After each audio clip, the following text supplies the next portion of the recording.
ते कुळ पावन तो देश तेथे हरीचे दास जन्म घेती. माळकरी कुठे बी जन्माला येत नाहीत महाराज. त्यासाठी आई वडिलांची पुण्य लागते महाराज.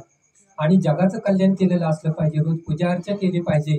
जर भगवंताची नामचिंतन जर आपण पूजा अर्चेला महिला मंडळ तुम्ही आता मला वाटतंय आपले लक्ष्मी व्रत कधी असतं म्हणतात मार्गशीर्ष महिन्यामध्ये तुमच्या इकडे असतं का महिला मंडळ? लक्ष्मी व्रत. लक्ष्मी व्रतामध्ये तुम्ही उपवास धरता का? उपवास गुरुवार गुरुवार धरा. पण एक सांगायचंय, ज्या महिलांना शरीराने कमकुवत झालेल्या महिला आहेत, काय आजारी असतात, आमच्या गावात सुद्धा भरपूर उपवास करतात. परंतु ज्ञानोबराय काय सांगतात महिला मंडळाने, तुम्ही सांगा तुमची शरीरात जर पीडा असली तर उपवास करायची काही गरज नाही. ज्या अशक्त महिला त्यांनी उपवास करायची काय गरज आहे का कुठला पण? ज्ञानोबराय सांगतात तुम्ही शरीरानं पिडावे, व्रत नियम न करावे, तुम्ही तीर्थाशी न जावे, तुम्ही काहीच करू नका, घरीच बसून. आता ही आमच्या महिला मंडळ आहे, यांना जर तुम्ही भजन शिकवायला जर बोलावलं ना तुम्हाला, तुम्ही जर इथं त्यांना तर अवश्य येतील महाराज.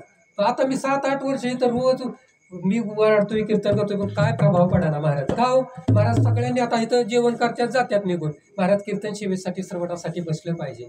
तर महिला मंडळ सुद्धा तुम्हाला साध्या आणि सोप्या चालीवर तुम्हाला भजन शिकवतील महाराज. या महिला मंडळ आमच्या गावात भरपूर महिला मंडळ आहेत. साध्या साध्या चाली तुम्हाला कुठे सुद्धा देवाला जायचं लागत नाही, काय नाही, साधं भजन शिकवतात.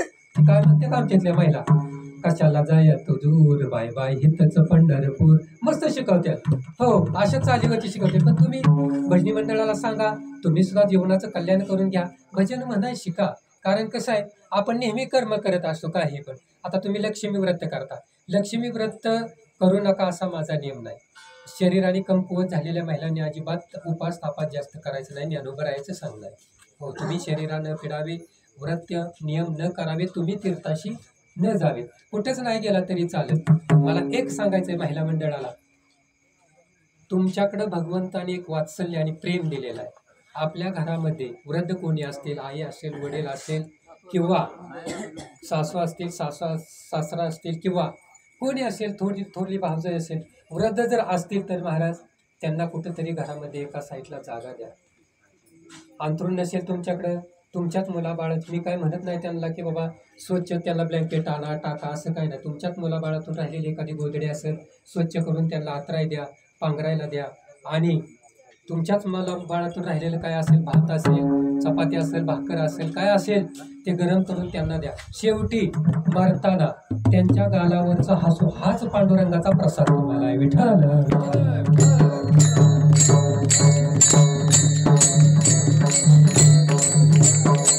आज मला वाटते 7-8 वर्ष झाले तर कीर्तन सेवा होती, पण काय प्रभाव माणसावर पडे ना महाराज. कारण कसं आहे, दिवसभर मी बघतोय असं 12 वाजेपासून मला वाटते 12-1 वाजेपासून जेवण सुरू ती पाक रातच्या 12 सुरूच असतं. इकडे कीर्तनकार ते टाळकरी आम्ही तो काहीच प्रभाव पडा ना, इथं बसत नाही ते काय नाही काय नाही. काय परमार्थ आहे? परमार्थात उतरल्यानंतर आपल्या बुद्धीत बदल केला पाहिजे महाराज. परमार्थ क्षेत्रामध्ये उतरल्यानंतर परमार्थ किंवा कीर्तन ऐकायला जाऊ वाटत नाही, पण बळच जायचं असतं. परमार्थ होऊन करावा लागतो, प्रपंच होत असतो, बळच करायचा असतो. परमार्थ बळच केल्यानंतर परत ऑटोमॅटिक होतो, हे की नाही? म्हणून नाहीतर काय सांगायचंय, आपल्या बुद्धीत जर बदल केला नाही तर महाराज परमार्थात तोटा आहे. महाराज सांगतात का बुद्धीचा वापर, बुद्धीचा पालट करावा लागतो परमार्थ क्षेत्रामध्ये उतरल्यानंतर. तुम्हाला एक दृष्टांत देतो. असाच एका गावामध्ये एक मुलगा होता, त्याचं नाव बाळू असतं. प्रथम दिवाळीचा सण असतो आणि आई काय म्हणाली, बाळू अरे प्रथम दिवाळीचा सण आहे आणि तू सासरवाडीला जायला निघालेला आहेस, सासरवाडीला जायला निघालेला आहेस, परंतु तू जरा पहिल्यांदाच सासरवाडीला चाललाय, तिथल्या लोकांपुढे जरा वाकत जा. आता वाकत जा म्हटल्यानंतर कसं जा, नम्रतेनं जा, किंवा त्यांचा आयक असा त्याचा अर्थ होतोय. त्यांनी काय केलं माहितीये का, बुद्धीत बदल केलेला नाही, काही अर्थाचा त्याने अनर्थ केला. तो वाकत वाकत चालला, पिशवी घेतली, आई शेतात गेली खुरपायला, त्यांनी पिशवी घेतली आणि वाकत वाकत चालला. ते काय असं डांबरानं चाललंय, बांधा बांधानं बांधा बांधानं बांधा बांधानं चाललं.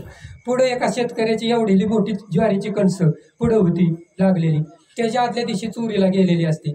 हा चाललेला असतो बांधा बांधानं, त्या शेतकऱ्याने त्याला पकडला आणि असा धोपटला ना, अरे तूच माझ्या ज्वारीची कणसं नेली असावी, मला नाही, मी सासरवाडीला चालू. असा वाकत का, कमीत कमी ह्या हू करत तरी जा, म्हणजे माझ्या ज्वारीवडी पाखरं उठून जाते. चालला पुढं, ह्याहू ह्याहू ह्याहू ह्याहू ह्याहू ह्याहू करत चालला पुढे. एका पारद्याने पक्षाला जाळी लावलेली असते, त्यात नुकतं 2 पक्षी अडकलेला असतात.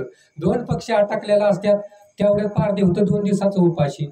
आता ह्या करत गेल्यामुळे ती दोन्ही पक्षी सुटून गेलं. पारद्यानं पाहिला असा बदलला, अरे म्हटलं असं ह्या करत करत कशाला चाललाय. कमीत कमी पक्षी असंच गुतू म्हणत जा.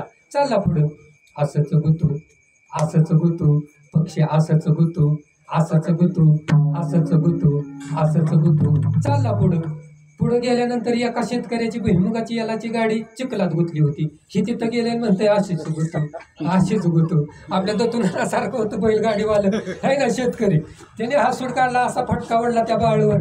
अरे एक तर सकाळपासून चिखलात चाक गुतलंय, वर काढतो या, आणि तू म्हणतोय असंच गुतू. एक चाक वर काढले कसं तरी, जास्त एक गुतलंय ते बी दुसरं निघू, एक निघालंय दुसरं निघू म्हणत जा. चालला पुढं, असंच निघू दुसरं निघू असंच निघू दुसरं निघू. हिथनं त्या बँकेपर्यंत गेला बरडाच्या. तिथं तेवढ्यात गावातल्या एका प्रतिष्ठित गावाचा करता करविता माणूस, त्याचं प्रेत चाललं होतं. आणि ही तिथं गेले म्हणते असंच निघू दुसरं निघू असंच निघू दुसरं निघू. असा कित्येक भाग आपल्याला सांगता येत नाही. हे का दृष्टांत सांगितला तुम्हाला विनोदातून, कळलं का? बुद्धीत बदल करावा लागतो. 8 वर्ष झालं इथं कीर्तन आहे महाराज.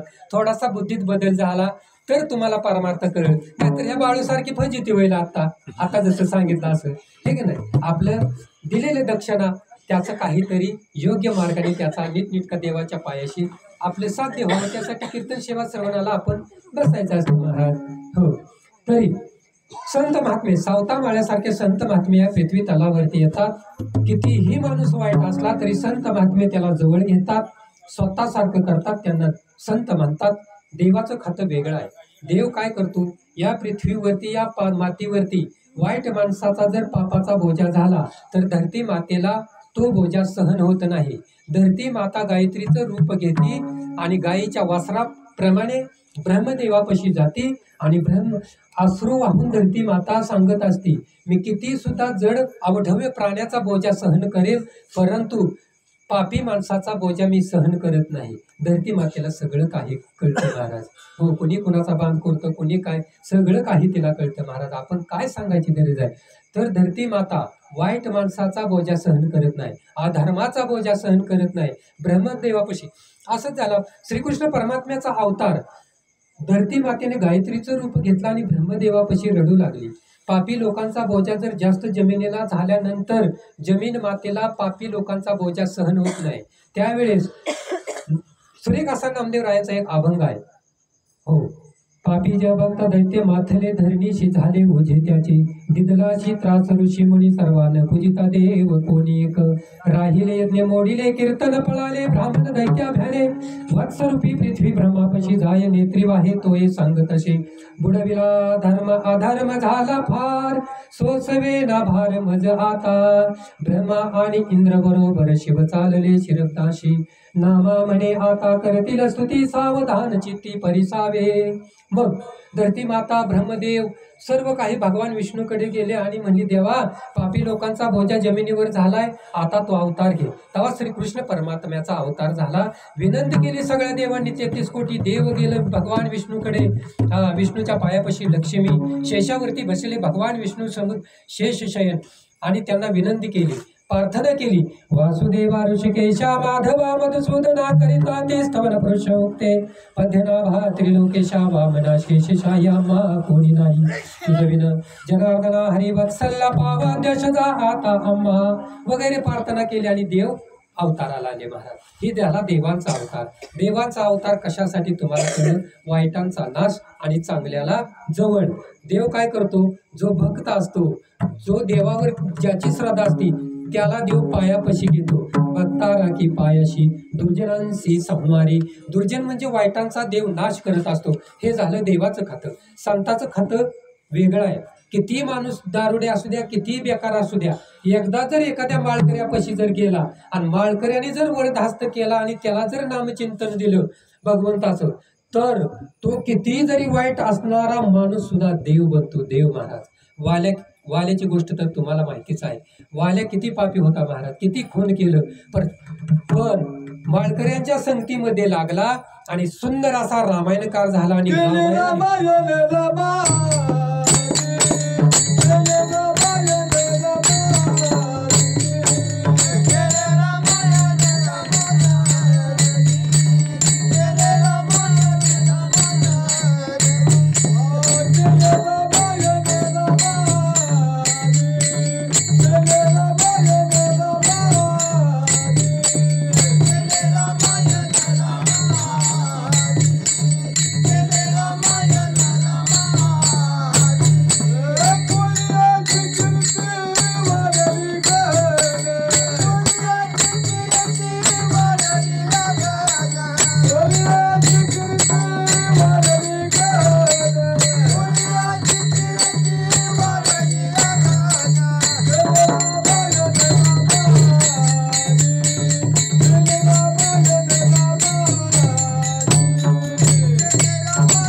कौशल्य मातेला राम होण्याच्या